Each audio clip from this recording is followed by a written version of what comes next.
예, 반갑습니다.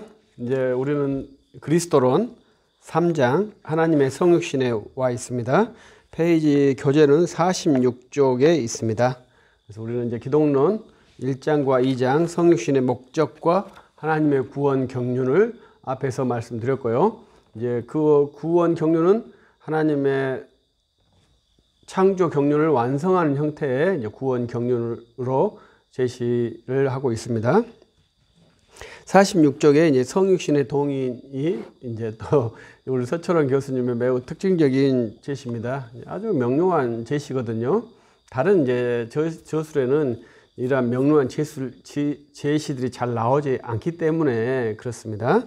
그래서 성육신의 목적이 될 수도 있고 성육신의 동인, 원인이라고 할 수 있는데 이것을 교재에 바로 성육신은 죄 때문에 일어난 것이다. 이러한 내용이 나와 있습니다. 그래서 이러한 내용은 이제 매우 이제 간략하게 이해하시면 되겠죠. 왜 하나님이 인간이 되셨는가? 이거에 대해서 이제 여러 가지 설명을 할 수 있지만 이제 간략하게 죄다 이렇게 말한 것이죠. 그래서 이것은 성탄절 설교용으로 매우 유익한 내용이죠. 그래서 이제 이 기독론은 설교용으로 매우 좋다고 저는 생각을 합니다. 그래서 설교를 계속 이걸로 읽기만 해도 좋은 설교가 될 것인데, 이제 저도 이제 시도는 못 해 보았습니다만은 이제 그 내용 자체는 그래요. 그래서 그걸 지금 시도하려고 저는 계속 준비하고 있습니다. 그래서 이것을 설교 문장으로 완전한 설교 문장. 근데 이제 이 교재는 이제 현대 신학의 내용이 많기 때문에 그러한 내용을 이제 설교 문장으로 만들기에는 좀 적합하지 않다. 그러나 그 문장까지 교우들이 이제 수용할 수 있다면 매우 좋은 것이죠. 그래서 성육신의 동의는 이제 죄 때문이다. 이것이고, 이거 성경 구절이 제시되어 있고요. 그리고 이제 아우구스티누스가 말한 것은 내 죄가가 복되다. 이런 문장은 신학에 아주 좋은 문장이에요. 그래서 이 내 죄가 복되도다. 오 펠릭스 쿨파메. 이것을 이제 이런 문장들은 우리가 기독교 기본 문장들은 이제 우리가 서방교의 전통이기 때문에 라틴어 문장으로 합니다. 그래서 이제 라틴어 문장들을 이제 습득할 수 있는 문장 중 하나예요. 그래서 내 죄가가 복되다. 이런 것도 아시고, 이것을 이제 죄가 아니면 하나님의 성육신이 일어나지 않았기 때문에 아우구스티누스가 성육신의 신비를 그렇게 이제 표현했다는 것이죠. 그래서 기독교는 성육신이 죄 때문에 일어났다. 죄에서 회복시키기 위해서 이루어졌다고 성경의 가르침을 따라서 제시했다. 이것이 이제 아주 좋은 문장이죠.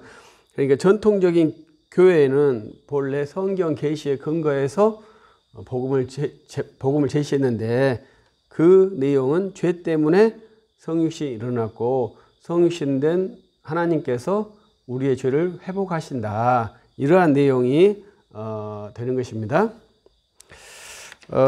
그리고 이제 긴 내용이 또 나오죠. 그 긴 내용은 이제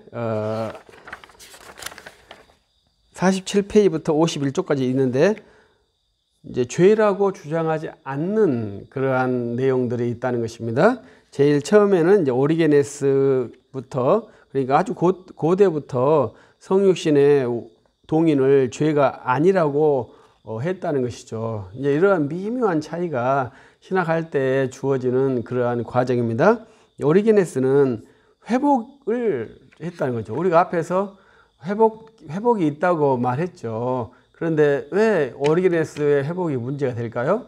먼저 죄의 성결적인 해결을 하고 난 다음에 회복이 되는 것인데, 오리게네스는 그 죄에 대한 접근이 없고 그냥 회복만 말했다는 걸로 이해할 수 있죠. 그래서 오리게네스에는 이제 사단 배상설까지 나오고 나중에는 이제 궁극적으로 모두가 다 회복되는 그런 만유 회복설까지 나오는 구도가 가능하죠. 그래서 왜 예수 그리스도 이해가 신학 전체를 통괄한지를 그 오리게네스를 통해서도 금방 알 수 있죠.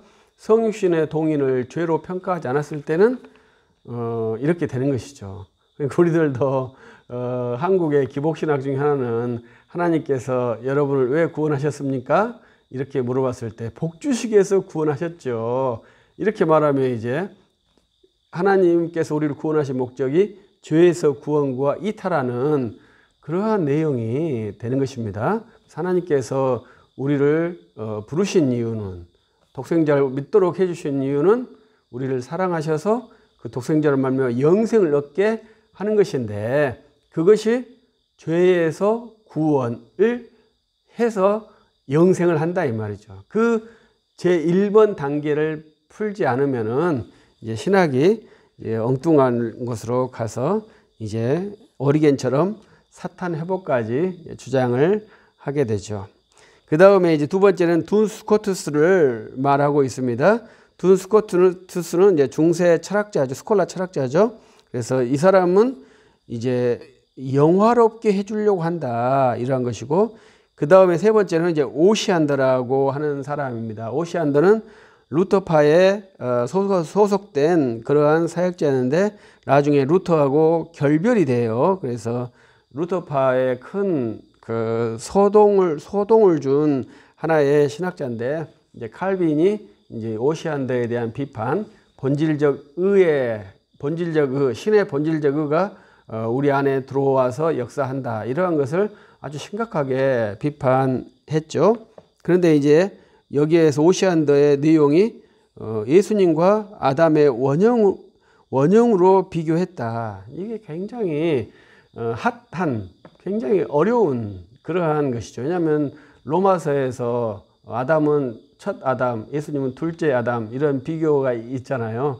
그런 것을 어떻게 신학화해서 수용할 것이냐, 이러한 이해가 있어야 되는데, 원래 거짓 교리는 굉장히 교묘하게 공격하기 때문에요. 주의를 해야 되죠. 근데 오시안더는 우리 한국교회가 잘 이해하지 못한 사람이지만 그 오시안더 사상이 우리한테 많이 들어와 있다고 생각합니다. 그 다음에 이제 그 당시에 이제 칼빈에게서는 세르베투스예요. 이 세르베투스의 제자가 소시니안인데, 소시니안이 나중에 유니테리안으로 갑니다. 그래서 이 세르베투스가 화형됐지만 그의 가르침이 사라진 게 아니에요. 엄청난 영향력을 파급해서 되어 있고, 오시안더도 마찬가지입니다. 모든 이단들은 정죄되어서 사라진 게 아닙니다. 계속 역사하고 있죠. 그래서 우리 시대에 있는 여호와의 증인이라는 그 이단으로 분류된 그 집단은 아리우스의 아류다, 325년에 비판된 아리우스의 아류다, 이렇게 하는데 325년에 정죄되고 한 2000년 동안 침묵에다가 미국에서 팍 나왔겠습니까? 그렇지 않죠. 계속 유럽에서 그러한 사상이 계승되고 있었다는 것이죠. 그래서 우리 은혜 종교가 얼마나 어려운지 몰라요. 왜냐하면 사람의 종교는 교육을 통해서 전파가 되거든요. 우리 은혜의 종교는 교육을 통해서 전파가 안 된다는 것이 큰 딜레마죠. 우리는 은혜에 의해서 증가되죠. 저도 목사이지만 내 자녀가 크리스찬이 될 확률은 목사이기 때문에 내 아들이 크리스찬이 된다, 이렇게 말할 수 없죠. 오직 주께서 은혜를 베푸셔야만이 자녀들이 크리스찬이 되는 것이죠. 그래서 우리는 은혜가 해피한 것 같지만 썩 해피하지 않아요. 그런데 이 거짓 교리는 교육을 통해서 계승이 되는 거예요. 얼마나 합리적이고 체계적이면 되지 않겠습니까? 우리는 합리적이고 체계적이면 좋은 게 아니라 망해요, 기독교가. 그러니까 매우 어려운 거죠. 그러나 또 합리적이고 체계적인 것을 거부할 수가 없어요. 그러니까 우리 기독교 신학을 어떻게 해야 될지는 너무나 어렵죠. 그래서 이 오시안더가 이제 많은 영향력을 끼치고 있다, 이렇게 볼 수 있고, 그래서 저는 이제 이러한 오시안더의 사상을 우리 한국 교회에서 독일 하신 분들이 번역을 많이 해주기를 바래요. 그래야 이제 우리가 빨리빨리 이제 습득할 수 있죠. 독일어 저작이 많이 번역이 안 돼, 영어보다 상대적으로. 그래서 이제 우리가 신학이 좀 빠르게 습득하지 못한 면이 있습니다. 그 다음에 이제 매개 신학에서 매개 신학은 해겔을 기본으로 하는 신학이라고 제시되어 있고요. 해겔은 우리가 변증법이라고 변증법 신학이라고 하죠. 그래서 변증법을 위한 두 개의 그 매개를 통해서 이렇게 성장하는 그러한 구도가 이제 매개 구도의 신학입니다. 그래서 여기에서도 이제 두 개가 계속 그 변증해서 이렇게 발전하는 형태로 가니까 죄가 필요가 없죠.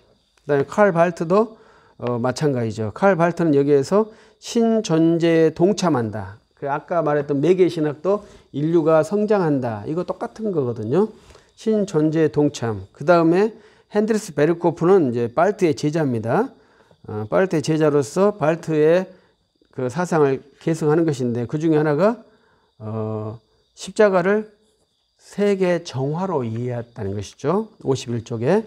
그 다음에 칼 라너라는 신학자가 나오는데 이 칼 라너는 천주교 신학자입니다. 그래서 이 서 교수님의 그 분석에 의하면 발트 사상을 신화 사상과 천주교에 있는 신화 사상과 결합시켰다. 그래서 이제 서 교수님은 신존재 통보라고 말했습니다. 그래서 신의 통보가 와서 그것이 성육신이다. 이렇게 이해한 것이 칼 라너의 성육신의 이해죠. 이런 것은 이제 어휘는 약간 달라요. 그러나 이제 리스에 쳐보면 칼 라너 신학에 이러한 개념이 나오게 됩니다. 그래서 칼 라너 신학은 이제 우리가 이제 현대 신학들도 계속 봐야 될 그러한 테마지만 천주교가 종교다원주의로 가게 된 아주 결정적으로 기여한 그러한 신학자예요. 그래서 그러한 신학자도 이제 전통적인 성육신을 이제 거부하는 형태죠. 그래서 1962년부터 1965년 제2차 바티칸 회의에서 이런 것을 완전히 합의를 하고 결정을 하는 것이 1962년대, 그때부터 1965년까지 일어난 거죠. 그래서 1960년대에 굉장히 세계사적으로 많은 결정들이 일어났더라고요. 그래서 우리가 동성애 문제도 있는데 그때 1968년에 일어난 68혁명이라는 것이죠.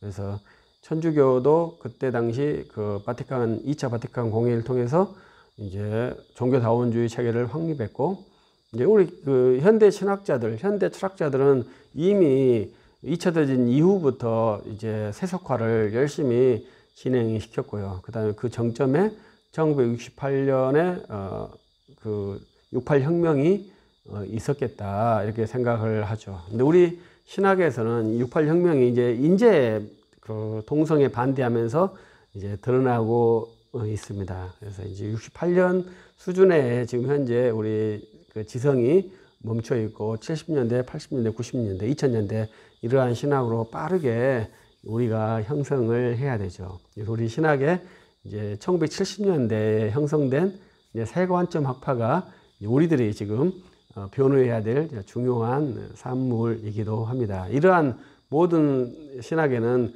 성육신의 그 원인을 죄라고 보지 않고 있다는 것입니다. 마칩니다.